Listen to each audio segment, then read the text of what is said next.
महाराज जी, मैं तिहाड़ जेल में जेलर हूँ महाराज जी। महाराज जी, मेरे को एक प्रश्न है कि मेरे अपने अंदर के सामर्थ्य को मैं कैसे पहचानूं? कृपया ऐसा गुरु मंत्र देकर मार्गदर्शन। नाम जप के द्वारा हम अपने जो आंतरिक शक्ति हमारी विस्मृत हो गई है। हम भगवान के अंश हैं, हमारे में अपार सामर्थ्य है, भगवान को अधीन करने की सामर्थ्य है। सुमिर पवन सुत पावन नामो, अपने बस कर राखे रामो। भगवान के भजन के प्रताप से हनुमान जी ने भगवान को अपने अधीन कर लिया। भगवान का नाम एक प्रेमाधीन है। तुम्हारे अंदर जो शक्ति है वो खो चुकी है, क्योंकि हमने अपने को देह मान लिया। देह में एक लिमिट शक्ति है, देह में एक सीमित पावर है, लेकिन मेरे में बहुत अपार पावर है। तो जो जितना अपने पावर को जागृत हो जाता, अब जैसे सिद्ध लोग हैं, आकाशचारी, आकाश से चलते हैं, दूसरों के मन की बात जान लेते हैं, वो पत्थर में भी प्रवेश कर सकते हैं। तो वो अपनी शक्ति को जान गए ना। हम देह भाव में है ना। जैसे अभी आप ईमानदारी से देखो, आप अपने को देह ही तो मानते हैं ना। आप इसके अंदर रहते हुए, शरीर के अंदर 35-40 साल हो गए होंगे। कै साल के हैं आप? 40 के ना। तो आपने अपने को कभी जाना? आपने कभी अपने को देह से अलग माना? नहीं माना ना, देह ही माना। तो आपका पावर सीमित रहेगा, क्योंकि आप देह भाव से हैं।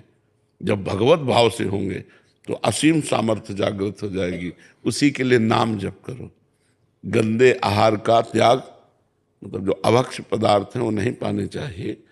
अपेय जो नहीं पीना अपने लिए, वो नहीं पीना चाहिए। जैसे शराब आदि, ये अपेय है, इनको नहीं पीना चाहिए। मांस आदि, ये अपने लिए अभक्ष भोजन है। पवित्र भोजन पाना, भगवान का नाम जप करना। और जैसे आप जेलर हैं तो समस्त कैदियों में भगवत भाव रखना। अगर उपद्रव कर रहा है तो उसको शासन में ले रहे हैं, लेकिन उसके अंदर हम भगवान को देख रहे हैं कि पावर इसका भगवान ही है इसके अंदर। तो अपने आप आपके अंदर दिव्यता आने लगेगी, भागवतिक भाव आने लगेगा।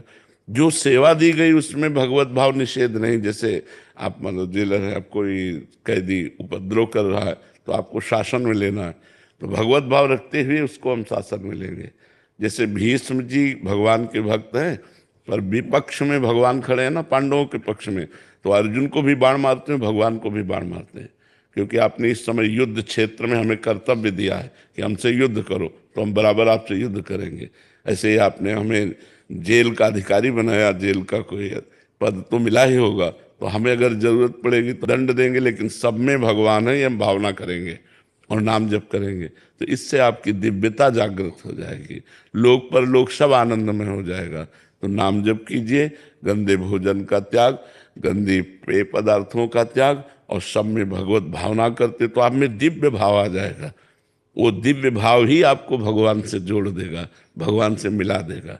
हमारा देह भाव काम क्रोध से जोड़ता है, काम क्रोध आदि गंदी बातों से जोड़ता है, और भगवत भाव में दिव्य भाव से जोड़ता है, और वो सब आपके अंदर है। कोई भी ऐसी सामग्री नहीं जो आपके अंदर ना हो। भगवान है तो फिर और कौन सी बात रहेगी। जब स्वयं भगवान विराजमान है सबके हृदय में, तो सब सामर्थ्य है। तो हमें जागृत करना है, जो जितना जागृत कर ले। अब देखो ऐसे ऐसे योगी लोग हैं कि 6-6 महीने भू समाधि ले लेते हैं।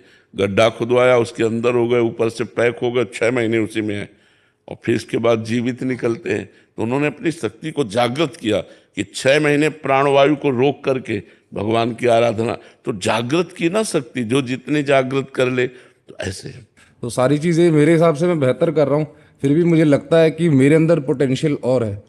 तो उसको और किस तरह से उभार के मैं ला सकता कह रहे हैं कि मेरे में बहुत और ज्यादा शक्ति है हाँ है, करने की सब में सामर्थ्य। है, ये हम स्वीकार करते हैं, सब में है। क्योंकि जब भगवान है तो सब है। हम तो बात तो वही कह रहे हैं ना, कि जब भगवान बैठे हैं हृदय में तो सब सामर्थ्य बैठी हुई है आप सबको। इसीलिए हम इशारे से आपको बताया कि अगर दंड देने की बात आएगी तो हम भगवत भाव करते हुए उसे दंड देंगे। तो आपके प्रश्न से अलग उत्तर नहीं, अगर आप इसे समझो तो इसे अच्छी तरह समझ सकते हो। अध्यात्म के बिना आत्मशक्ति जागृत नहीं होती। आप अपनी जितनी सामर्थ्य रखते हो तो देह भाव से रखते हो। अभी दिव्य सामर्थ्य नहीं जागृत हुई, वो सामर्थ्य अध्यात्म से जागृत होती है। इसलिए अध्यात्मवान बनो। भगवान का नाम जप किए बिना तो बात बनेगी नहीं, और कोई उपाय है नहीं। अध्यात्म के बिना आत्मशक्ति को जागृत करने का उपाय नहीं है। देखो, पूरे त्रिभुवन का शासन करते हैं यमराज जी। जैसे तिहाड़ जेल है, ऐसे पूरे त्रिभुवन की जेल का नाम नरक है। और वो निरंतर भगवान की आराधना में बने रहते हो, पापियों को घोर दंड देते हैं। जीवात्माएं जितनी जाती हैं, जो पाप करता है उसको घोर निर्दयी होकर उनको दंड देते हैं, लेकिन वो भगवत भाव में रहते हैं। 12 महाभागवतों में यमराज जी का भी नाम है। महाभागवतों, विश्व में पूरी सृष्टि में 12 महापुरुष ऐसे जो भगवान के सेवा करते हुए दिव्य भाव में रहते हैं। यमराज यमपुरी में नरक के पूरा सिस्टम देखते हुए वो भगवान के भक्त हैं, वो भगवान की दिव्य सामर्थ्य से युक्त हैं। तो आप भी भगवान की दिव्य सामर्थ्य से युक्त होइए। खान पान, आचरण व्यवहार और नाम जप, इस पर सुधार करेंगे तो हमारे अंदर दिव्य शक्ति जागृत होने लगेगी, भगवत भक्ति भगवत शक्ति जागृत होने लगेगी। आपका भाव तो यही है ना, तो उसी पर तो हम बोल रहे हैं, उसी को तो समझना है। अच्छा, सांसारिक कोई जंतुर ऐसा है नहीं जैसे जंत्र बांधते हैं, कलावा बांधते हैं, ये कोई सामर्थ्य नहीं। अंदर की सामर्थ्य को जागृत करो। अंदर जब तुम्हारे सामर्थ्य जागृत होगी तो एक तुम ज्ञानी महापुरुष होकर, एक भक्त होकर के भी जेल की सेवा करते हुए भी सबका मंगल कल्याण। जैसे घोर पापाचारी है, आप उसको फांसी दे रहे हो तो मंगल हो रहा है, उस अमंगलकारी पाप से उसको मुक्त कर रहे हो। एक दुष्ट है, दुष्टता कर रहा है, उसकी दुष्टता को उसे दंड दे रहे हो, आप उसे पवित्र कर रहे हैं। जैसे हमारे मल लग जाए तो हम उसे धोते हैं ना, तो ऐसे अपराध रूपी मल लगने पर उसको दंड देकर आप पवित्र कर रहे हो। लेकिन आपका सही निर्णय हो, आपका कहीं कोई ऐसा कार्य न बन जाए जिससे आपको एकांत में पश्चाताप हो, इसके लिए विवेक चाहिए, और विवेक के लिए भजन चाहिए। तो भजन जरूरी है। नाम जप कीजिए, अच्छा भोजन पवित्र पाइए, गंदे आचरणों का त्याग कीजिए, तो आप में दिव्यता आने लगेगी, दैवी शक्ति का जागरण होने लगेगा, दैवी संपदा आने लगेगी। आप समझ पा रहे हैं हमारी बात?